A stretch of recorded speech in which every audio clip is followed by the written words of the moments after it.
कुबेर यक्षों का राजा था। यक्ष मध्यवर्ती जीवन है। वे न तो इस जीवन में होते हैं और न ही परलोक में।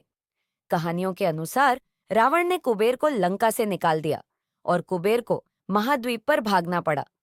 अपने खोए हुए राज्य और लोगों की निराशा में उसने शिव की पूजा शुरू की और शिव का भक्त बन गया।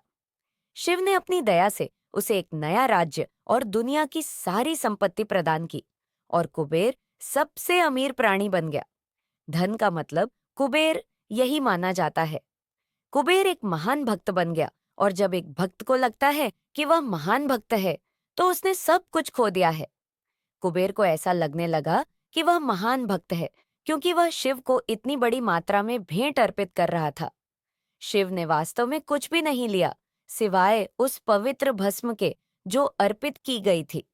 लेकिन कुबेर को ऐसा महसूस हुआ कि वह महान भक्त है क्योंकि वह बहुत अधिक भेंट अर्पित कर रहा था। एक दिन कुबेर शिव के पास गया और कहा, मैं आपके लिए क्या कर सकता हूँ? मैं आपके लिए कुछ करना चाहता हूँ। शिव ने कहा, ओह, तुम मेरे लिए कुछ नहीं कर सकते। तुम मेरे लिए क्या कर सकते हो? क्योंकि मुझे कुछ भी चाहिए नहीं, मैं ठीक हूँ। लेकिन मेरे बेटे को ले लो। उन्होंने गणपति को दिखाया और कहा, यह लड़का हमेशा भूखा रहता है, इसे अच्छी तरह से खिलाओ। कुबेर ने कहा, कोई बात नहीं, और गणपति को दोपहर के भोजन के लिए ले गया। उन्होंने उसे परोसा, उसने खाया और खाया और खाया। वे लगातार उसे परोसते रहे और वह लगातार खाते रहे। कुबेर ने सैकड़ों रसोइयों को काम पर रखा और विशाल मात्रा में खाना पकाना शुरू किया। उन्होंने सारा खाना परोसा और गणपति ने खाना खा लिया। कुबेर परेशान हो गया। रुको, उसने कहा, अगर तुम ऐसे ही खाते रहोगे तो तुम्हारा पेट फट जाएगा। गणपति ने कहा, चिंता मत करो, देखो, मेरे पास यह सांप बेल्ट के रूप में है। तुम्हें मेरे पेट की चिंता करने की जरूरत नहीं है। मैं भूखा हूं, मुझे खाना दो। तुमने खुद कहा था कि तुम मेरी भूख की देखभाल करोगे। कुबेर ने अपनी सारी संपत्ति खर्च कर दी।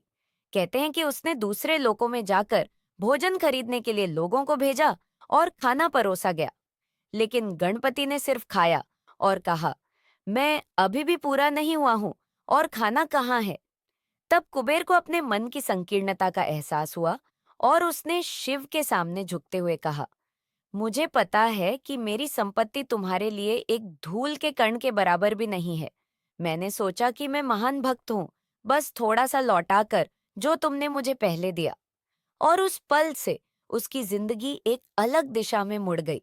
कुबेर की कहानी भक्ति और अहंकार की जटिलता को उजागर करती है।